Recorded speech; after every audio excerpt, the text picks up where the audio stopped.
pessoal, David Guedes do canal A Ótica do Dinheiro aqui e hoje eu estou na área para a gente bater um papo sobre fundos imobiliários versus taxa Selic. Como vocês já devem saber, a maioria dos fundos imobiliários não performa bem ou não tem performado bem com esse aumento da nossa taxa básica de juros, né? Quando a inflação sobe bastante, a Selic sobe também para tentar conter a inflação. E por conta disso, torna como consequência mais atrativos os investimentos em renda fixa. E existe uma migração natural, até por questões de risco, de fundos imobiliários, de bolsa de valores para renda fixa. E é natural que em momentos onde os juros sobem rapidamente, a gente tenha uma deterioração dos fundos imobiliários. E é justamente isso que a gente está vendo. Só que nem todos os fundos imobiliários são prejudicados ou se dão mal com o aumento da taxa Selic, ou mais precisamente com o aumento da inflação. E é justamente sobre isso que eu quero falar hoje. Os fundos de papel se beneficiam, na verdade, com o aumento da inflação, porque muitos deles, ou boa parte deles, principalmente se a gente pegar os bons fundos imobiliários de papel, conseguem capturar essa inflação tanto do IPCA quanto do IGPM. Eles investem, via de regra, em títulos de dívida como LCIs, letras de crédito imobiliário, e CRIs, certificados de recebíveis imobiliários. E como esses recebíveis estão atrelados aos índices inflacionários, eles conseguem capturar isso e entregar como retorno ao cotista. Então, por exemplo, se eles estão alocados lá em títulos que rendem na média IPCA mais 10%, uma coisa é o IPCA estar lá em 3 ou 4%, outra coisa é o IPCA e para casa dos dois dígitos 10, 11, 12%. E da mesma maneira para o IGPM. Agora eu quero trazer aqui você junto comigo para olhar como é que estão esses indicadores aqui hoje, né? Tanto o IPCA quanto o IGPM. E eu vou mostrar isso aqui na tela do Trademap. Olha só, no Trademap aqui, versão web, a gente consegue enxergar isso no cantinho aqui superior direito. Então a gente tem aqui o IPCA, né? Anualizado aqui está em 10,74%.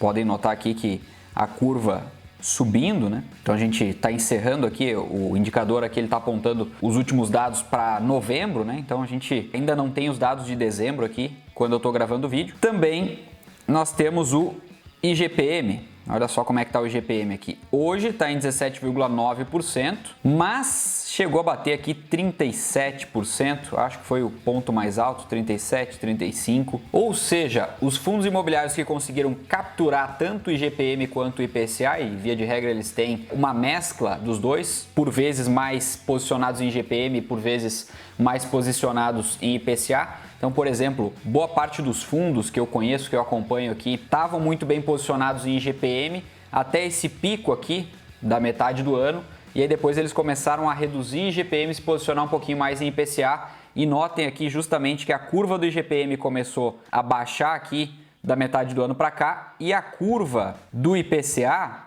ela não baixou, pelo contrário, ela aumentou, né? Então, esse giro que eles acabam fazendo na carteira beneficia também o cotista, porque lá nos fundos imobiliários tem todo um time de profissionais focados para ficar o tempo todo prestando atenção nisso aqui, nesses indicadores e nos rumos do mercado. Além, é claro, de todo aquele filtro minucioso que também tem pessoas dedicadas, profissionais de alta qualidade, focados em entender quais são as melhores oportunidades para alocar, controlando muito bem o risco e o retorno, claro, dentro do propósito do fundo imobiliário. Dentro dos fundos de papel, ou dentre os fundos de papel, nós temos tanto aqueles mais arrojados quanto aqueles um pouquinho menos arrojados, mas o fato é que a gente tem hoje vários deles pagando mais de 1% ao mês. Como você já sabe, os rendimentos dos fundos imobiliários são líquidos de imposto de renda, então isso, mais de 1% ao mês líquido, você não vai encontrar facilmente, ao menos, né, no mercado tradicional, e eles estão pagando inclusive mais do que boa parte das ações boas pagadoras de dividendos. E eu quero te mostrar o exemplo de um fundo imobiliário aqui Não é uma recomendação de compra, obviamente, não precisa nem falar isso. Eu só estou mostrando ele como exemplo. Inclusive é um fundo imobiliário que eu particularmente invisto, gosto bastante, que é o HCTR11. E como a gente pode observar aqui, tem duas coisas importantes nessa questão da valorização dos fundos imobiliários de papel, aqueles bons fundos imobiliários, como é o caso do HCTR11 aqui. Quando a gente olha para o dividendo que ele está pagando aqui, 1,60, né, o último rendimento por cota, a cota está hoje pouco abaixo dos R$120, 1,34% de dividend yield. E aqui a gente tem, nos últimos 12 meses, um acumulado aqui de 17,62%, mais de R$21 pagos dentro de um ano. Como se não bastasse isso, né, esse baita dividendo pago aqui ao longo dos últimos 12 meses, a gente ainda tem a valorização anual da cota em 21,08%, ou seja, um fundo de papel que está entregando muito retorno para o cotista e fugindo, destoando bastante, inclusive, do IFIX,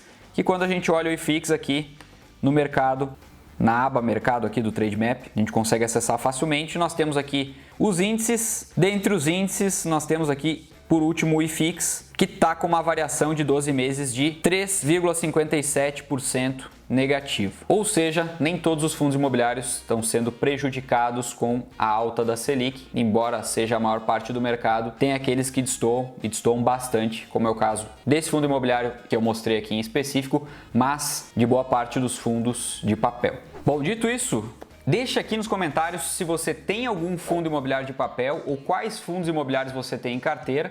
Se você gostou do vídeo, não esquece de deixar o seu like, eu espero ter te ajudado com esse vídeo. Se esse foi o caso também, fica à vontade para compartilhar ele com quem você quiser. A gente se vê no próximo, um forte abraço e até lá!